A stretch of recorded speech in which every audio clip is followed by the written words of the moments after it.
Hi, I'm Brent Cragen, CEO of Team Infinity. My topic for this month is steps to becoming a leader. A leader is one who others will want to follow.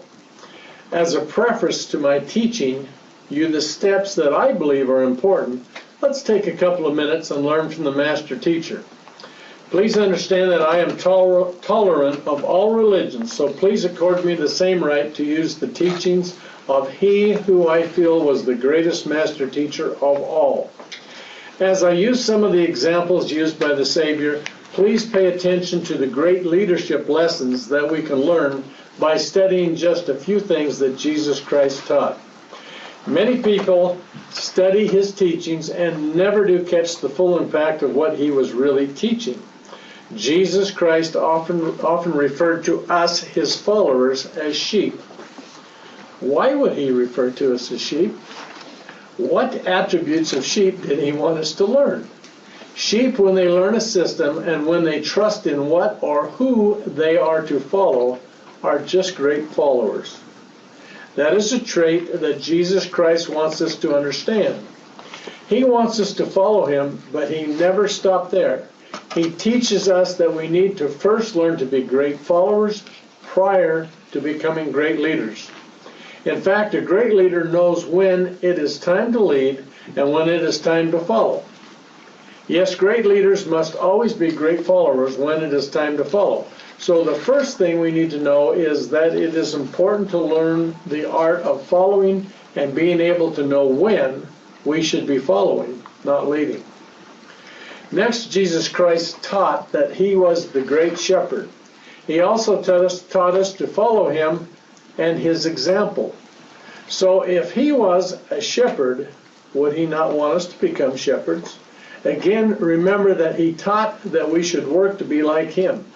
Now this is an interesting concept that we really must understand, and in order to really understand, let's study the difference between shepherds and sheep herders. Let's take the modern sheep herders first. Sheep herders control their flocks from behind, not by leading them. They use tools to control, intimidate, force, etc., to get the sheep to go where they want them to go. What are just a few of those tools? One would be the use of horses, which are bigger and faster than the sheep. Another would be the use of dogs that are trained to control and intimidate the sheep. Another would be whips that are designed to hurt, control, intimidate, and force the sheep into obedience. These kinds of tools do not build love and trust and the desire to follow, even in an animal who is a born follower. The real interesting thing about a sheep herder is that almost anyone can become a sheep herder very quickly. Why are most sheep controlled today by sheep herders? Because to learn the trade of a sheep herder is easy, quick, effective, and even non-caring individuals can qualify and even excel in that trade. I am sure that most of you have experienced what it is like to work for or with a sheep herder. It wasn't a lot of fun, was it? Now to become a shepherd is entirely different. Let's study the shepherds at the time of Christ. They were men who loved each of their sheep. They had patience. They were kind. They spent time with the sheep. They took care of each sheep and lamb. When one became lost, they went in search of the lost one. When the sheep were in danger, they protected their sheep, even at the expense of their own well-being. They talked to their sheep, and the sheep learned to trust the shepherd and to know their shepherd's voice. At night, it was common for several shepherds to place their sheep in a common enclosure for protection. In the morning, the shepherd could simply open the gate and simply call to his sheep, and only his sheep would walk out of the enclosure to follow their shepherd. They trusted him. They knew his voice. They wanted to follow him because they knew that he would take care of them. So what is the master teacher trying to help us understand by encouraging us to become great shepherds? He is really teaching us that the way to become all that we can become takes work, takes dedication, takes being consistent, takes really caring, takes skill, takes patience, and most of all, it takes time. So if we are to become great leaders in whatever endeavor that we choose, we must apply all that we can and all that we have just been taught. We must care. We must work. We must be consistent. We must be patient. We must develop leadership skills. And along with all the other things, it takes a lot of time. We must spend time with our followers. Now, move the time to our day, not the time of Christ, and let us start calling our followers our team. If we are to develop a real team, we must apply all of those things that we have just learned.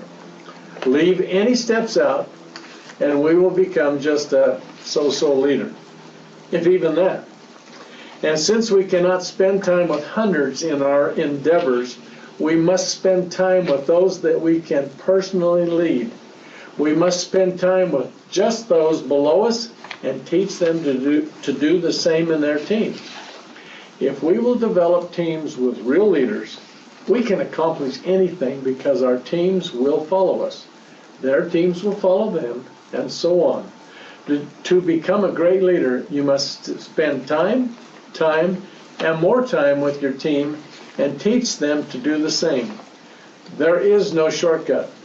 There are no steps that you can leave out. And since we all have only so much time, we must work with those directly below us and teach them to do the same. That type of duplication works and will pay dividends. Building solid teams of leaders is a system that works, and when things are tough, those teams will survive by working together and supporting each other. Remember, what does it take to get someone to want to follow you? You must make sure your goals and purposes are good for everyone, not just you. And then apply the principles just taught, and you cannot help but inspire those who you can directly lead. Never forget that you need to know when to follow and when to lead. Becoming a real leader is a process. Start now and apply the principles you have just heard, and you will love the direction that your life will take. Truly love those who you are trying to lead, and you will build relationships that will follow you wherever you go and in whatever you do.